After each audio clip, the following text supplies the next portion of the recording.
Hey there, it's another edition of UP Power, the podcast with Keegan Cooper and Kevin McNulty. Here to talk everything going on, and it's summer, but there's a lot going on right now, Keegan, and we got to start by recapping the high school baseball and softball seasons. A couple of teams really making the UP proud, going deep into the state tournament.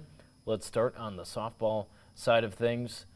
State semifinal appearance for the Escanaba Eskimos, a team we talked about all year. They won 40 games, and I said it on air, it's just tough for a team from the UP to claim 40 wins in a season, and they did it going all the way down to East Lansing. It was a 2-0 loss to Richmond in a heartbreaker.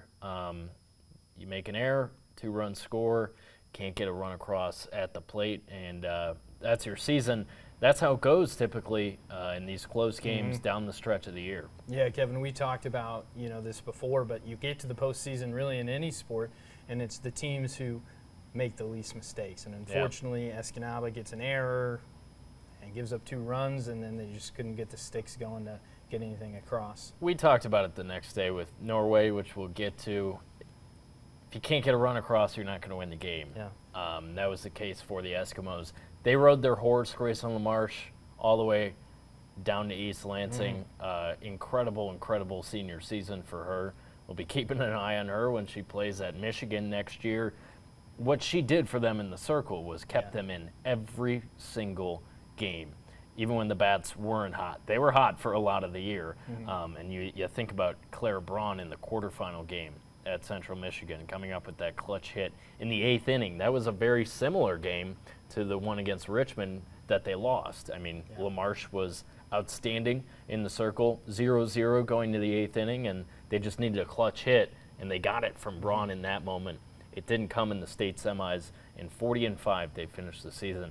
Also in the mix, we had Gladstone lose a heartbreaker too to Clare in the state quarterfinals on that day where Braun had the clutch hit for Eski, and Gogebic in Division 4, moving on to play Hillman. That's where we saw Hancock go last year before falling to the Hillman Tigers. That was the same scenario out in Sault Ste. Marie for the Miners, but that's really cool for a co-op team like that to make it that far as well. I know you were out there when they won the regional. Incredible moment for that team and that community. Yeah, and a step forward for the program. They win the district, they get through the regional, you get to the state tournament, if you want to call it, quarterfinals, semifinals, and then, of course, the state championship. But to get there, I think the more that we see these teams progress and grow, the farther that they're going to advance. And if you kind of look at all 3 of these teams that made deep postseason runs, I'll throw Gladstone in there along with Escanaba softball and Gogebic softball. It wasn't necessarily their defense, it was they couldn't get a run across. Right. Now Gogebic started to catch on to Hillman's pitcher late and got a couple runs across, but it just wasn't enough when you have a team like Hillman and the way that they hit the ball. For sure, it was fun to cover. Let's move on to baseball because for the second straight year, it gave me a lot of deja vu to last year, just how similar their run was. Now, what was different about this Norway team is the way they handled business in the regional final and state quarterfinal, being out there on that Saturday in Rudyard. They played 8 innings to win 2 games in the deep part of the D4 state playoffs. That was incredible from my perspective to watch Cole By go out there and deal. He was their ace. His brother Owen By was coming on in relief. He started game 2 on that day, and they didn't need much because they were taking advantage of the walks, all the base runners they were awarded, especially in that state quarterfinal game, and get on out of here, go back to East Lansing. And they knew what they were up against in that semifinal game against Portland St. Patrick, and it never really got out of hand. You got to give Cole Bry a lot of credit going into the 6th inning, I believe, before Owen came on in relief, and that, as I mentioned, if you can't get a run across, you're not going to win the game against the number 1 team in the state, eventual state champion in the Shamrocks. So that's the way it went for Norway. They weren't naive going into that game. They knew they had to play almost perfect baseball. I think the part that hurts is they had a chance to take the lead first in the first inning, Yeah. and didn't capitalize. Yeah, no, it's you get to that point and it's how can you scratch a run across, And they were good at that throughout the season, but Portland St. Patrick was better, laying down the bunts early in the game just to get a couple runs through, and then were able to extend their lead late in the game. But that's how they got their first couple of runs, was small ball. And Norway can play that way, and you saw it over the course of the season. They just don't necessarily need to throughout the course of the season when they were pretty dominant against teams in their conference. They're 10-0 in the conference, I believe. They were undefeated for sure. And it wasn't really until the state semis where it was a team that was going to pitch as well as St. Patrick was going to pitch, just the arms that they had for a really small school. They had a great group, but whatever their roster was, 15 guys maybe, they were rearing with arms, and they know how to play those tight small ball games. They had to do it. They went 12 innings with Mount Pleasant Sacred Heart in the regional final. That's incredible. Yeah. Of course, they had 5 days off in between that one and then the state semis against Norway, so they could rest up. Would have been nice if that was, Norway playing them in the state quarters. Maybe they have a chance, just because St. Patrick would be without a lot of arms, but they got through the quarters as well. Like I said, they go on to win the state championship. Another great year for Norway. They're 28-5. Again, almost 30 wins on the season. Get back down there to East Lansing. And Tony Adams said it after the game. It took the number 1 team in the state last year to beat them. Took the number 1 team this year to beat them. And that's true, and they should be really proud. And the program, you mentioned program building a little bit. You shouldn't look anywhere else other than Norway if you want to build a good baseball program in the UP. And what Coach Adams is doing with the Cold Weather Coaches Alliance, which I'm a fan of, I think that's cool, kind of banding together. They're going to have an all-star game next week, say, hey, things might not be ideal for us most of the spring, trying to get games in here in the UP, but we're going to do it, and we're going to try and develop talent and send kids to play in college too. Yeah, because and that's what you have to do when you look at, baseball and softball up here. It's hard. It's hard. You think about like Escanaba, who played 45 games this year, their softball team, but they travel. They're going downstate They're a going lot. downstate a lot into Wisconsin. Gladstone softball doing the same thing. These programs are really starting to build, and you might have to put a little travel into it. Norway travels a little bit too for their games, so that's exciting to see because we had 4 or 5 teams, make deep postseason runs in baseball and softball for a place that's not known for baseball and softball. Yeah. I think back to the regular season game, Norway played at Escanaba, and they had to face Lenny Peacock, probably the best pitcher in the UP for the Eskimos. I thought that was good for them. So maybe they schedule more games like that outside of their conference going forward. Because Eski was a really good team in Division II. They didn't end up going very far. They fell to Kingsford, but Kingsford deserves a lot of credit for finally winning a regional. Yeah. Same deal with Negaunee in D3. So these teams that were kind of making history along with Norway this spring. It was fun to watch. That Kingsford group, coached by Joe Kriegel, those kids have been playing together forever. And we talk about, it's a lot of kids we talk about during football season, during basketball season, play baseball too. Yeah. Which I enjoy as a baseball fan. Gavin Grondin, all-star basketball player, all-star football player, going to play basketball at the D2 level. He was a baseball player this spring too, and he was a big reason why. Pablo Finley, man, he had a great year for the Flivers too. That was a fun team to cover. It was, you think about Jack Kriegel and Gavin Trevelyan as well. It's so interesting to see these, these teams that are formed over years and years of playing together, right? Oh, yeah. I'm thinking back to, when I first came to the Upper Peninsula, and these guys were freshmen, sophomores. Right. To see them grow and develop over 3 or 4 years has been really exciting. Absolutely. Well, it's All-Star Week. Well, I should recap the All-Star basketball game from Thursday before we look ahead to this weekend's All-Star football game at the Dome. It was a fun night. They did it differently playing it on a Thursday night. I wasn't a huge fan of that. I think you would have more people out on Saturday afternoon.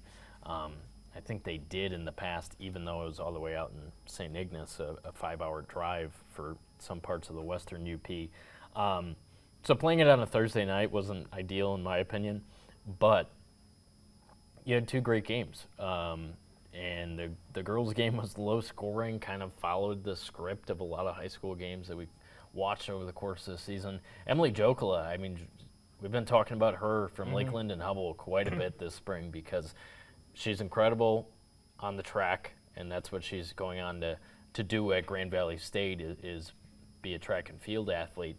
But on the softball field, a great pitcher, and then getting her back in the basketball gym, playing in the Border Bash, and then in the All-Star game, she's the MVP for the West team, the West girls, which was really sweet, and they got the win. And, I like how it's a true all-star game in the fact that the coaches coaching in the game are the ones that had the most success this past year. Jackie Bessinen, who took her team to the state title game with the Uintraub Creek Panthers, and then Andy Creighton's coaching the East team on that night, who, of course, Gladstone ran a story on Lily Johnson committing to Green Bay yesterday. She was their heartbeat as a junior, and they were 24-3. So you get rewarded for that entire season. Coach Creighton's coaching in the All-Star game. That was fun. And then the boys' game was unbelievable. Going to overtime, Kyler Sager from Marquette hitting the three at the end of regulation. I couldn't believe it. I had to rush back here to get the highlights on, but I stayed. I stayed for overtime. And the reason the East team that ended up winning it, Sager's shot forcing overtime, they were in it because of the Munising kids. Carson Kinnitz and Trevor Nolan were hot from three in the first half. And then Grondin and Kangas and Austin Gordon from ETC, who we can't forget about. He had an unbelievable year for the Panthers, leading them through the D4 playoffs deep as well.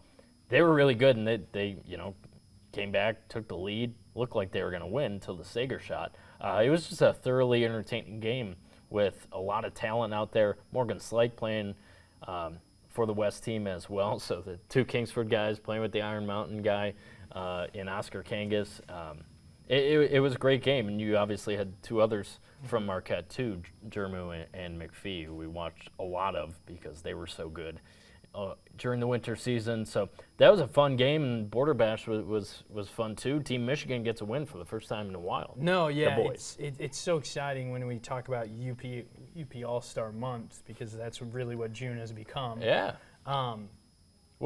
Two different All-Star basketball games. We got an All-Star baseball game now, and of course All-Star football week. And then probably, I think they're All-Star softball somewhere in there, mix, maybe July. You see these athletes compete against each other, throughout the season, and you see the really talented ones kind of rise. Now you put them on the same team. Right. I wouldn't want to play against that, I mean, it's just exciting, the level of talent that we I thought it was really funny. There was a couple moments where, Kangas is passing to Morgan Slike, and those guys were going at it. Yeah. You know how those battles are, one at IM, one at Kingsford during the regular season. Those guys are on each other like glue throughout those games, and they're playing together, assisting, you get a little smirk on your way down the floor. It's cool to watch. Yeah, it really is. It's cool to see them kind of take a break from the battle, and kind of have one last hurrah for most of those seniors. That you get to play against somebody you've been trying to beat for the last 4 years, Absolutely. Let's look ahead to Saturday and the All-Star football game. Talking to Dustin Branshaw from Advantage last week, who's, of course, organizing the game for the second year. He kind of saved the game. Yeah. He's getting a lot of help from his people at Advantage and, of course, coaches throughout the UP that are volunteering their time throughout this week. But the angle I took then, as we were getting set for this, which I find really interesting, Paul Jacobson retires after 25 years at Negaunee, and Robin Martelo retires after 20-plus years at Iron Mountain. two of the most successful programs in the UP. Coincidentally, those guys stepped down in the same year, and now they're coaching against each other. And Iron Mountain and Negaunee play every year. Yeah. So these guys get one last battle, and it's the regular season finale the last 2 years that those two have played. So that's a fun little wrinkle. I think we enjoyed it last year when we had the Menominee staff led by Chad Brandt coaching one of the teams coming off their state title run, and they ran a lot of the same offensive formations, mainly just one, that they did throughout the season that got them to the D7 state title game. That was fun to watch last year. Now I'm like, okay, Jake's team is going to play like Negaunee usually plays, and Robin's team is going to play a lot like Iron Mountain usually plays. Yeah, it's going to be really interesting because you have this mix of athletes from all over the UP, different systems, 1 week to learn a Paul system. Jacobson drafts Oscar Kangas first overall. Yeah, he steals him from Martela. Yeah, that's going to be interesting too. You know, what's Coach Martela going to be scheming against Oscar Kangas? You know.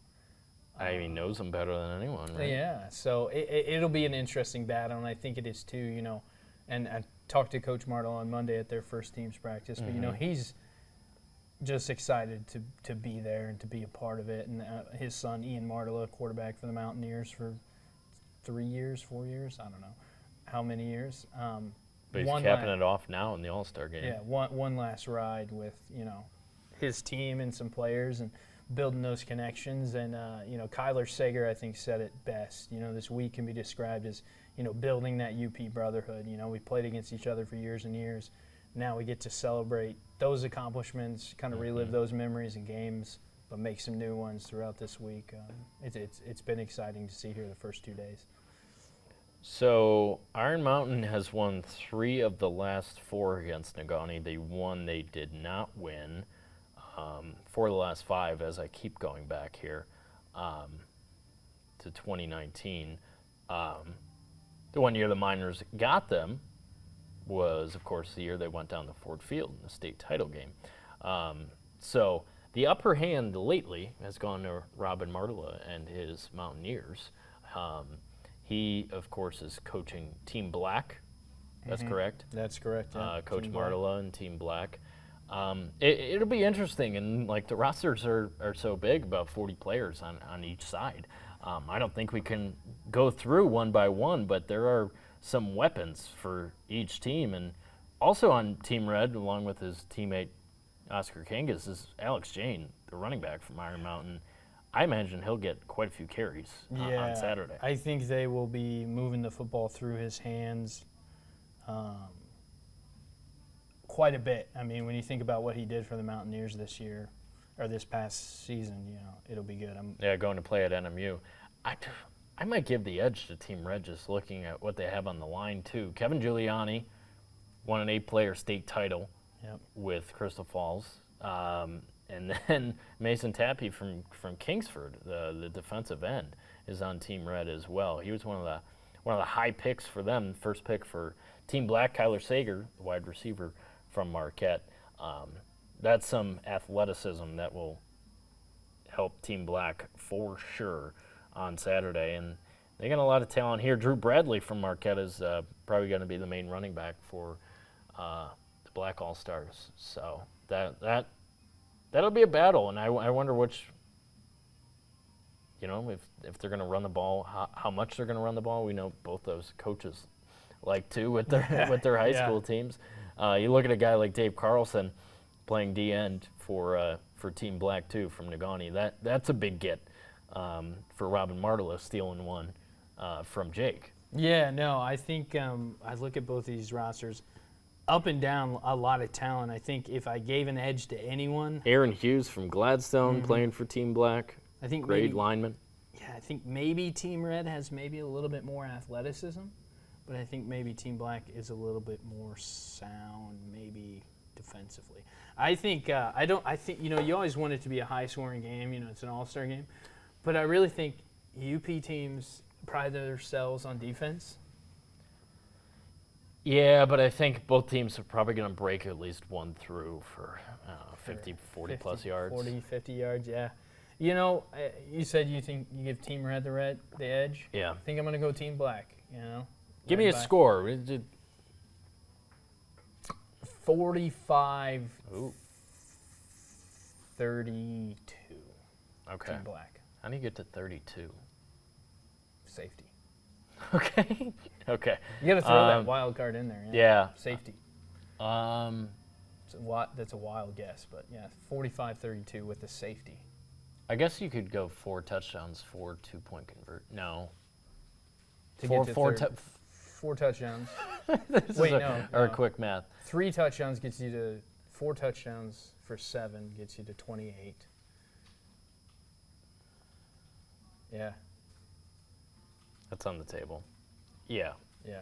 And 2 touchdowns. With the 2-point conversions, you get some weird scores. Yeah. I'm going to go Team Red 34, Team Black 27. Fair enough. We'll see. We'll we see. might not be right, but at least we're going against each other, so we'll see what happens. Biggest factor for the UP They were All-Star talking game? yesterday. They were a lot of confidence. Yeah, a lot of confidence between both teams. My factor, and this may play, it may not. You think about the guys from 8-man now playing 11-man. Yeah. That's going to play a factor because it is going to be a Certainly different will. experience for them. I threw out Kevin Giuliani there. And Yep. he's used to playing 8-man. Yeah. And the environment, right? Most of these, like pretty much all of them are playing on small high school fields, some a little bit bigger, but the dome can be intimidating. It can That's be, true. That's a you good know? point. And Definitely a factor. There's a lot of field to play with, so who's going to utilize the field the most, both sides? It'll be exciting to see. It always is a fun Saturday of high school football. Well, stay tuned for our coverage throughout the week. You can stream the game live, 1 p.m. Eastern kick at the Dome on Saturday. That's on our website, uppermichigansource.com, or TV6 Plus. You can throw it on your TV. And then it will be over the air on Fox UP Sunday morning, 11 a.m. Eastern, for the tape delay. Mark Evans on the call for us. Looking forward to it. Should be fun. We'll be back here next week, I should say, to talk about how our picks turned out. Yeah. We have no idea, really. We at the don't, end of the you day. know, at So, the end of the day, it could be, figure it out. Yeah, it could be a 7-0 game. Well, Keegan, I got college baseball on the Dome because I was delighted to watch a little UCLA LSU after a long rain delay last night. They decided to pick it up this morning, and the LSU Tigers 2-0. So they are rolling, just like the Coastal Carolina Chanticleers, who have now won 24 or 25 in a row. Yep. Regardless, a lot of games in a row, and it kind of gives you flashbacks to when Coastal won it all in 2016, although they were 1-1 in that College World Series. So UCLA has to play Arkansas later tonight in an elimination game, try to avoid that second loss. And Arkansas did so yesterday afternoon in the grandest of fashion. Gage Wood, remember the name. I told Ben remember the name yesterday because he's going to be a first-round Major League draft pick next month. Pretty much a done deal after that performance. A no-hitter, 19 strikeouts, like about 115 pitches. I love that they kept him out there. But he had a perfect game bid through 7, and the only blemish was a hit batter, left-handed batter, hit him in the left foot on a breaking ball that just got away from Wood on a 2-2 count. Yeah. But an incredible performance, only the third no-hitter in College World Series history, first since 1960. The other two came in 1960 and 1950, and now 2025. Gage Wood. Yeah, and he was gassing through, I think. Oh, my gosh. He didn't slow down. He was hitting 97, 98. In the ninth. In the ninth. Yeah. So it just goes to show the impressiveness of that feat, especially in the environment. Absolutely. I loved hearing from the Murray State players. Of course, they're gutted because they made it all this way. They're kind of the Cinderella team out of the Missouri Valley. Yeah. Their head coach is a Grand Valley State guy. He's a Michigan guy, by the way. And they make it all the way there, just to get no hit in the College World Series. But like I said, loved hearing from the guys after the game because they were like, yeah, he just had insane stuff today. Yeah, he was just on 19 Ks, and they were like, we don't strike out a lot. We struck out 19 times today. Yeah. And it's just like, tip of the cap to that guy. What a performance. And they got to get through tonight without him against UCLA, who threw arms this morning.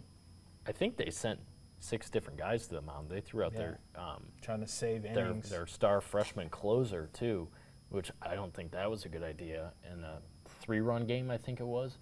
Yeah. And LSU added a few more and was able to keep it going. So That'll be it's fun. I love the College World Series. Got an elimination game going on right now. They're in the bottom of the first. Oregon State, Louisville. So Give me the Cardinals to make some yeah, noise. we'll see. We'll have our championship series later this weekend. Well, there's some championship hardware on the line tonight Yeah. in South Florida. Yeah. The most famous trophy in sports, that being the Stanley Cup. Do the Panthers get it done in 6, or are we going to Edmonton for another Game 7 between these two teams? I think you won it. If you're Florida, you gotta win tonight because you don't want to I go agree. back to Edmonton. Game 7 last year was in Florida. Yeah. Game 7 this year would be in Edmonton. I think they're going to win tonight. I think they've just handled Edmonton these last couple of games. I mean, they just score early, Yeah. and then like they score early and then they build. Even on it. Game 3, Yeah. they were up 3-0 at the end of the first. Like, that's- obviously, they blew it, but yeah. it's the 2 overtime losses are why we're in a Game 6. Other than that, yeah, they've handled business just like they did through the entire postseason. You know, first 2 games of the Toronto series, not included. But outside of that, they've just been rolling. Yeah. Carolina didn't stand a chance in the conference finals. No. Brad Marchand, is that the best midseason pickup for an NHL team in recent memory? It has to be.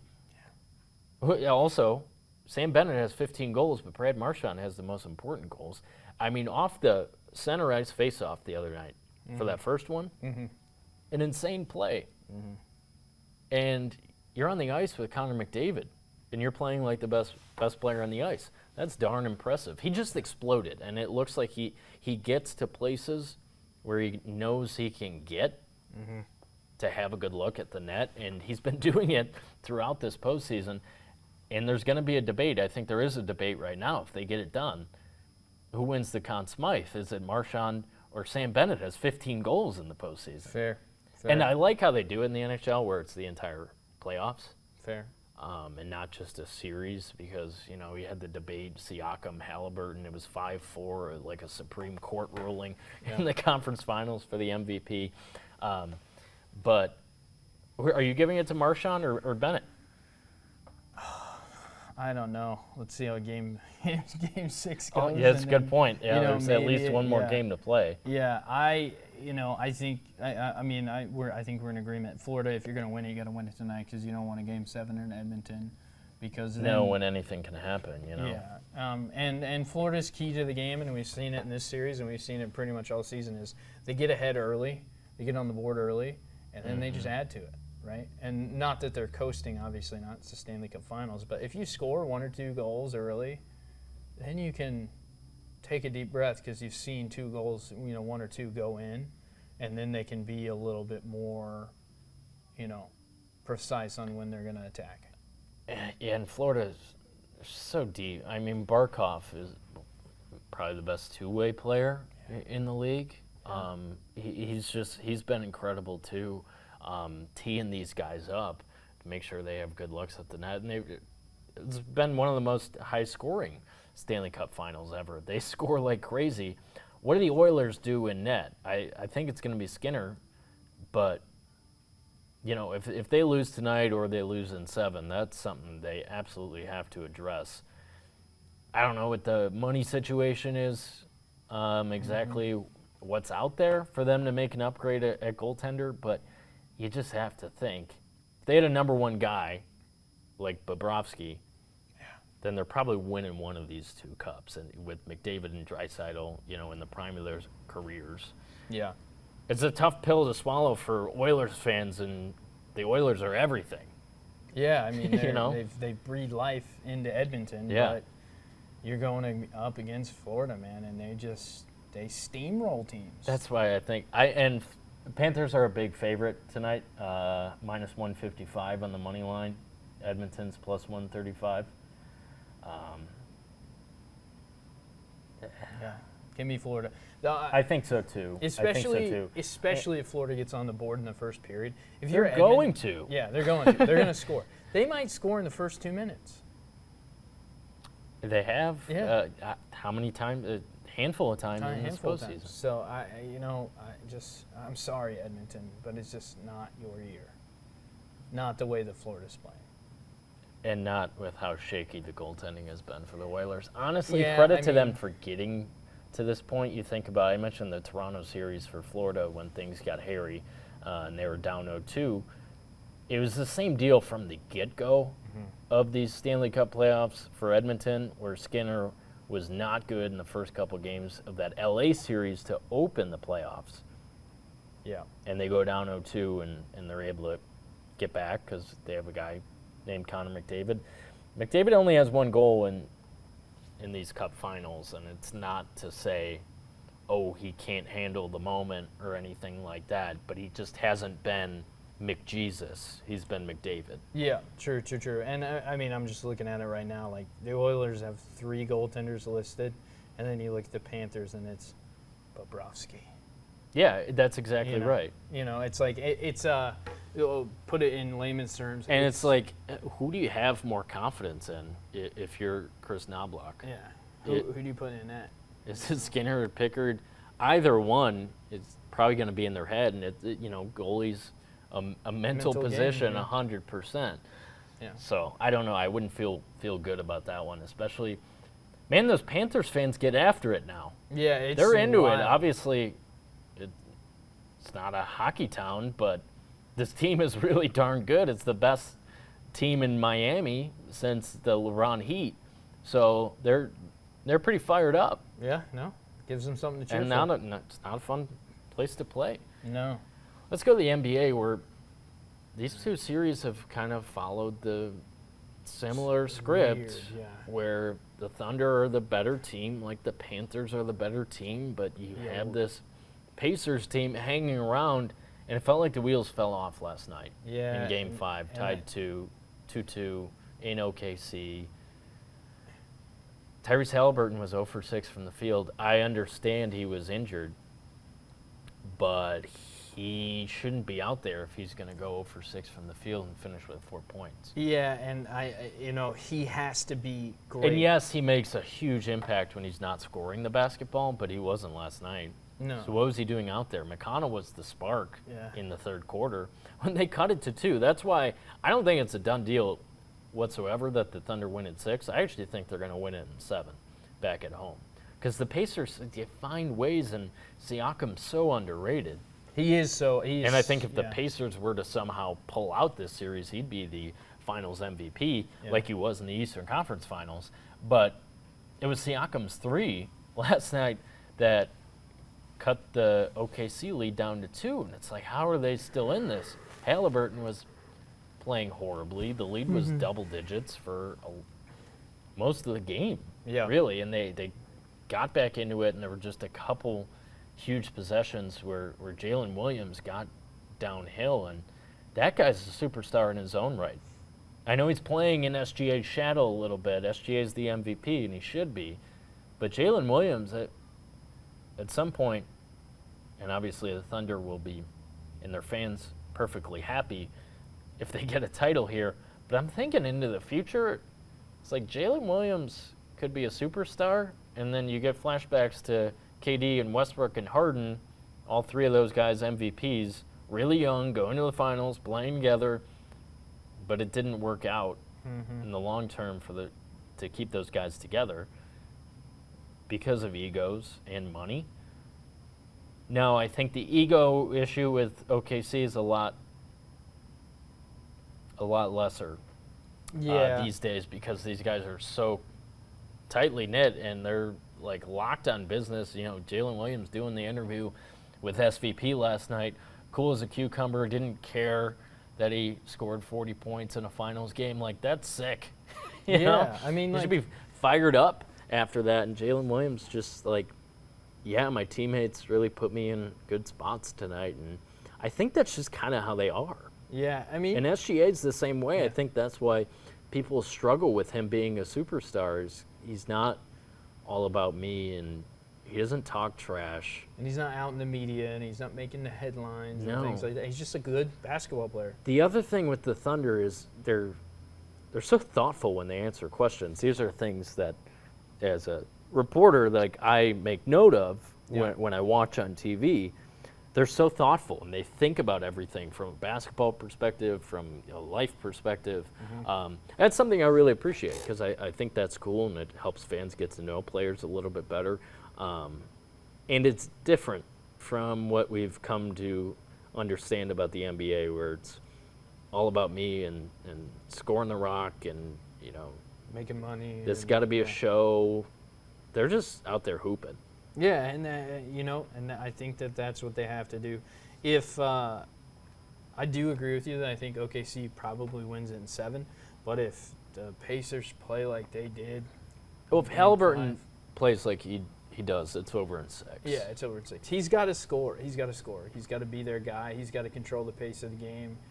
And if he's not scoring, then not saying that Pascal Siakam can't put up 30, 40 points. And they've had nights where Benedict Mathurin dropped 27 earlier in the series, but and Nembhard, give him credit. He's done an awesome job defending SGA. yeah. And the Pacers deserve a lot of credit for how much their defense has improved over the course of the last year and a half. Remember when they went on the Eastern Conference Finals run last year, it was like, okay, this team, they're going to score 130, but they're going to give up 130. Even in this regular season before March, I mean, this is the first time they've lost Yeah. back-to-back games since early March, Yeah. over 3 months ago. Yeah. So from now until then, they've had to buck up defensively, and they did in the Knicks series a lot on Brunson. They're here for a reason. But the Thunder's defense, and I think they had 35 points off of turnovers last night in Game 5, they're going to win all of those games. Yeah. And, like, that was the first time, and the Thunder have done it all year, where turn the ball over, fast break points, get back, set our defense. That's how they've won games. And then you get performances from Aaron Wiggins, Case and Wallace in the first half last night were huge for them to build up that lead. Pacers aren't winning if they turn the ball over like that.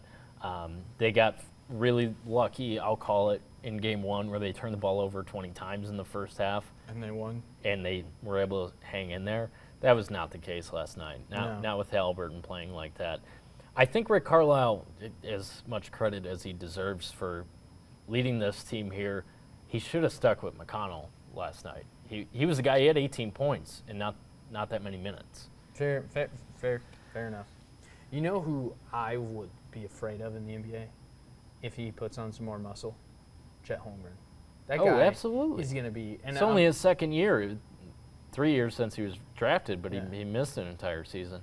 Absolutely. His defense in Game 4, yeah, down the stretch, was really the reason they won that game. blocking shots. On-ball defense, and he's 7'2".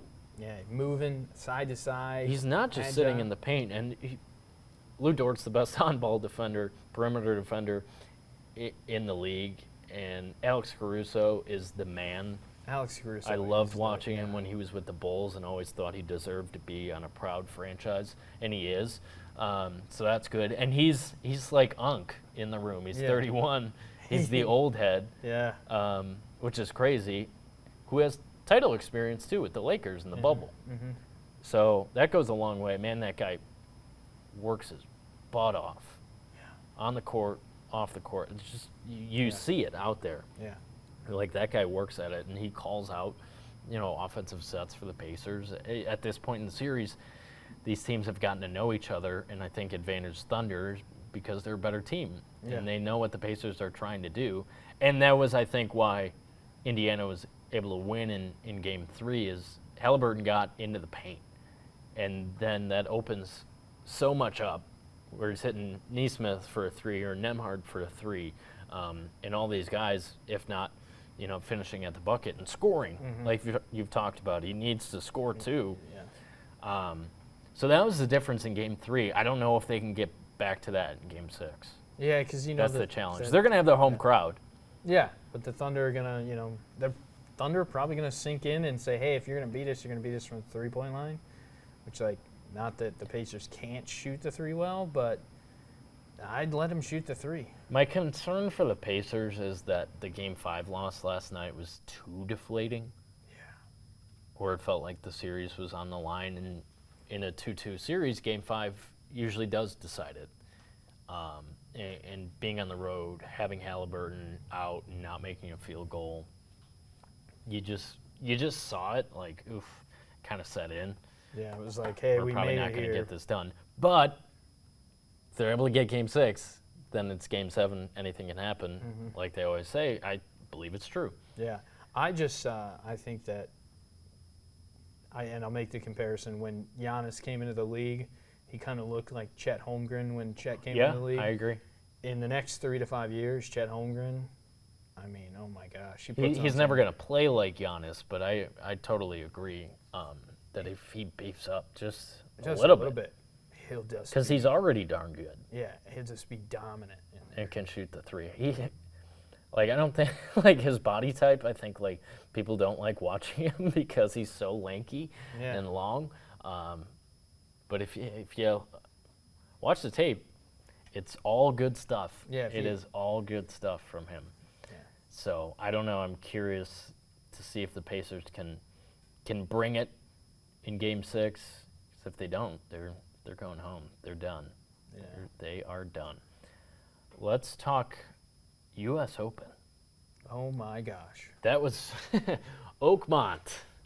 Talk about the. I don't think I want to see the U.S. Open go back to Oakmont soon. I think it is in the next 5-6 years, because it's on the rotation. It was the last there in 2016. It was there in 2007, and then this year in 25 back at Oakmont outside of Pittsburgh. Man, that course just punishes guys, the best players in the world. I mean, that's what the U.S. Open is supposed to be, but at times it's like these guys don't have a chance to hit a good shot. Yeah, I mean, if you were not from anywhere, yeah. off the tee, even on the fairway. Yeah, because of the rain and the conditions. Yeah, that's about the only place you can be on the green in regulation is if you're on the fairway off the tee, and even then. Yeah, even then, difficult. It's 630-yard par 5, 290-yard par 3. And let's talk Sunday in the rain, which they needed the rain earlier in the week, so the greens were a little bit slower and not as crazy wild and fast as they were Thursday and Friday. And J.J. Spawn starts off with 4 under, I think, 4 under 66. One of the only players under par after the first round. And then Sunday, when the rain comes, that was the best thing that ever happened to him, was the rain delay. They put Tiger from 08 on the TV. Yeah. Did you catch any of that? Yeah, a little bit, yeah. I had gone outside, knew they were going into a rain delay, and I left. If I knew I was going to watch that Tiger U.S. Open at Torrey Pines, I probably would have hung on and kept watching. Because it was him on Saturday. You forget he had to come back. He hit that birdie putt on Sunday to force the 18-hole playoff. That was really like the seminal Tiger moment of my childhood, because I was young when that happened. That was the tail end of his dominance, because after that one, he didn't win a major until 19 at the Masters. So that was so funny that they're like, all right, you're sick of watching these guys struggle at Oakmont. Let's go to Tiger at Torrey Pines and watch him dominate. Not necessarily dominate, but just have these crazy shots and moments that live forever. You got to see it back.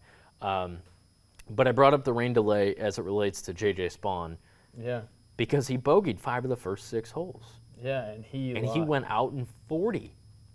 So on pace to shoot 80 in the final round. And the guy flipped a switch and turned it around, and he's ahead of the last group, Burns and Scott, who had to, well, play more of the wet, soaking courts after the rain delay. So Spawn had that advantage, being a hole ahead a little bit, and he locked in. The two big moments for him were off the tee on 17, which was pretty much the only hole on the back nine they could hit driver. So he hits an awesome shot, and it's so close to being a terrible shot, like every swing at Oakmont. Yeah, pretty You're much, yeah. either in the thickest rough of all time, you're in some fescue. Scheffler was in the fescue a lot. Yeah. Or you're in a fescue. bunker. Yeah. And Spawn rolls it up on 17, birdies, and then on 18, that putt will live forever. Yeah, it will. He only needed a 2-putt. And he sinks it for birdie. But it was 65 feet, the longest putt of the entire tournament. Yeah, I mean, to go was the putt to win it. To go birdie on 17, then you birdie 18.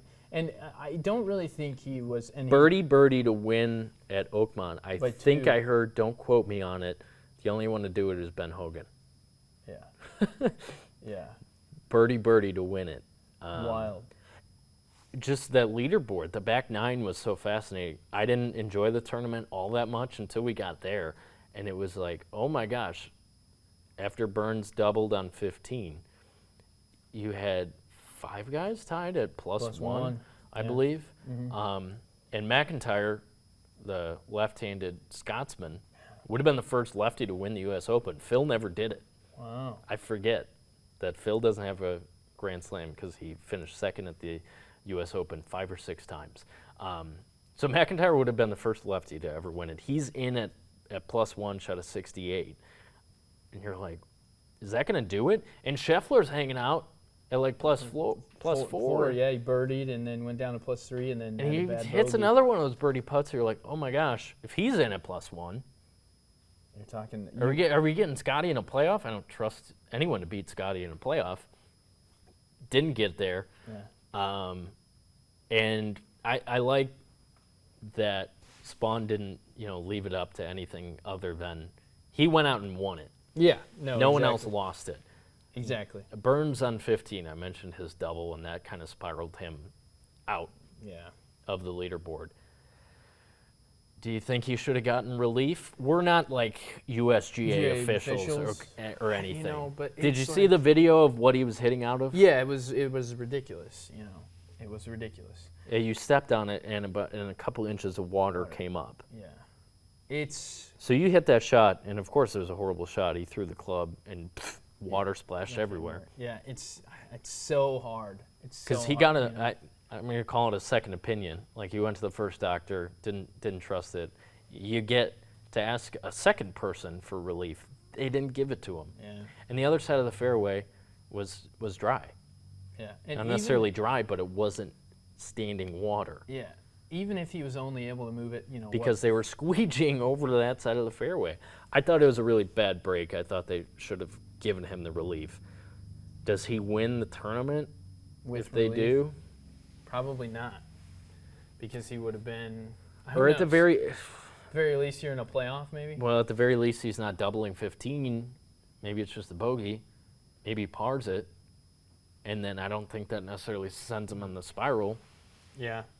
In the last 3 holes, so I think it's different. And Spawn finished -1, so you'd have to be -1 or better. I don't know. I thought that wasn't cool. Yeah, that was to make him cool. hit it, because you have no idea where the ball's going to go when you're hitting it out of water. Yeah. He's not Jesus. Yeah. You remember that Tiger Woods commercial where he's in the pond and it's on the lily pad? Yes, I do. And he hits it out. Yeah, it was that. That's That's what Sam Burns was hitting. Yeah. So I don't think that was fair, but like I said, I like that Spawn went out and won it. Yeah, birdie 17. Didn't leave anything up to chance. Birdie. And that 65-foot putt on 18. It's on his highlight That's a reel. tough 2-putt. To get that thing within 8 feet, let's call it, to be a sure shot, that's not easy. But Hovland gave him the read. Yeah. Right before you saw their balls. They were end up right next to each other on the green, knowing that Hovland was away. he was going to give him the look. And it wasn't necessarily where you're aiming to get it over those two ridges. It was how hard do I have to hit it. Yeah, it was pace, yeah. And Spawn nailed it. Guy had never been top 20 in a major. Yeah, and he had been. I think that's cool every once in a while. Another American, I think outside of Rory at the Masters, every major champion in the last 3 years is American. So yeah, and we're on a good run. Yeah, USA. we are. And it's I don't want to play Oakmont ever. No, I'm good. You know, where are the trees? There's no trees there. There's no trees. They've cut them all down and put them into the rough. You know, you know when you're watching golf on TV and you can see their ball even when it lands in the rough. Yeah. You didn't see anything. Nope. Like you couldn't tell where it was. No. It was so thick, and it's like, you know, and they were hacking some of those guys. So they were mowing the lawn. It is nice to have a weekend where you're like, these are the best golfers in the world, and they suck. Yeah, they're struggling. You know, they're struggling. Not having a good time. Yeah, I think was Spawn the only one that finished under par for the entire tournament? And he would have won at even. And he would have won it even. Second place, I think it was McIntyre. With +1. Somebody else tied. Did Hovland tie? Yeah. But yeah, they were over par. And the top 20 line was +7, which I believe was the cut line too. +7. Yeah, I mean, you get a top 20. That's crazy. They call it the hardest course in America. I mean, you have Wingfoot where they took the U.S. Open, I think 2020. Bryson won there maybe. Last year Pinehurst was not easy because you get away and you're into that sandy stuff. Mm-hmm. I like that course a lot. I can't remember who it was, but I was watching. Oakmont, not my favorite, but I did enjoy the theater of the back nine on Sunday. I can't remember who it was. It was the Church Pew bunker they have at Oakmont. Yeah. Yeah, I can't remember who it was, but he hit it. It went over about 2 bunkers back into the sand. And then he hit it again, and he finally got it out. It's brutal, and the slopes. The slopes, for the bunkers. Guys, Tyrrell Hatton was in it. And the greens until he couldn't get it out of a bunker. What was crazy is over a slope. The greens were pretty big, right? But massive, you couldn't get and square. They're cut weird. Yeah. But you couldn't get them there because if you weren't in the fairway, and even if you were in the fairway, you're probably in the fairway with a puddle of water. Mm-hmm. And if you weren't in the fairway, you're in the rough, and you couldn't even see your ball. Well, let's wrap up with Major League Baseball. This will be our only national topic of conversation for the next couple weeks, months. The Tigers are still outstanding, even though they lost 2 or 3 to the Reds at home. That's kind of over the weekend. A tough blow. They're still. Ellie De La Cruz is on fire. They're still the best team in baseball, though, right? Yeah, 46 and 27. No one's complaining about that. Yeah, no. If you're a Tigers fan, you should be excited. Now opening up a series with the Pirates. I think Skeens throws on Thursday, and he misses Skubal by 1 day, so we don't get Skeens Skubal. I think that would be nice. Well, which is a bummer. Pittsburgh is 29 and 44 right now, so not the best. They are the... No, they don't give Skeens any run support. Yeah, no. They ended up winning his start on Friday at Wrigley. It was pouring rain. He only went 5. According to... But he got the no decision. According to as ESPN. is typical, he either gets a no decision or a loss. Not that matters. He's still an incredible pitcher. But the Pirates don't win baseball games. No, very often. Are, according to the ESPN app, they're the 3rd worst team in baseball right now. Absolutely true. You can't argue that. So, yeah, the Tigers are rolling, and they have a 9-game lead in the Central. The entire AL Central was off yesterday on Monday. So the Tigers have lost 2 in a row. They're 5-5 in their last 10.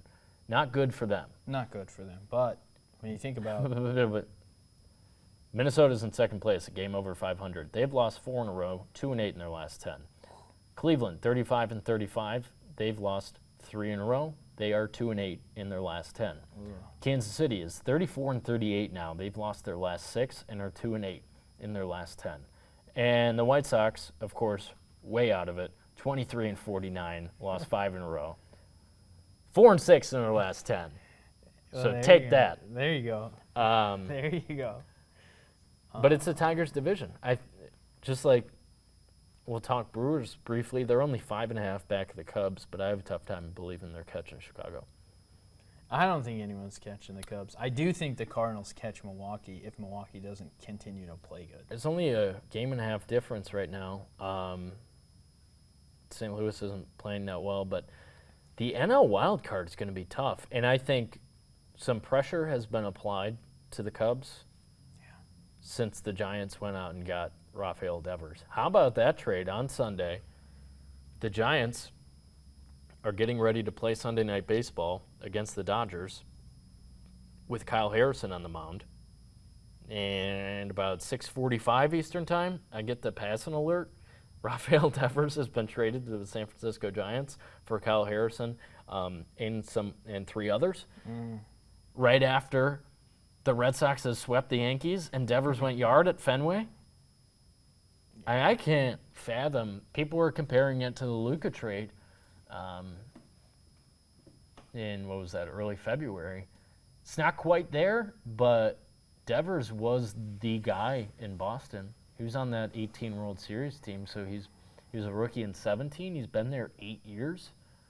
And I know they had the issue of, Bregman coming and I'm not going to play first, I play third. But he's a top 10 hitter in baseball, a top 3 in the American League, and you ship him away when your team is now in a wild card spot? Wild. I don't get that. I understand Red Sox fans being upset. He's batting a hair under 300. Now, I don't feel all that bad because they have 3 World Series championships this century. But I do understand that since 2018, when you won with the core of Xander Bogaerts, Mookie Betts, and Rafael Devers really became your superstar kind of after that. But now all those guys are playing in the NL West.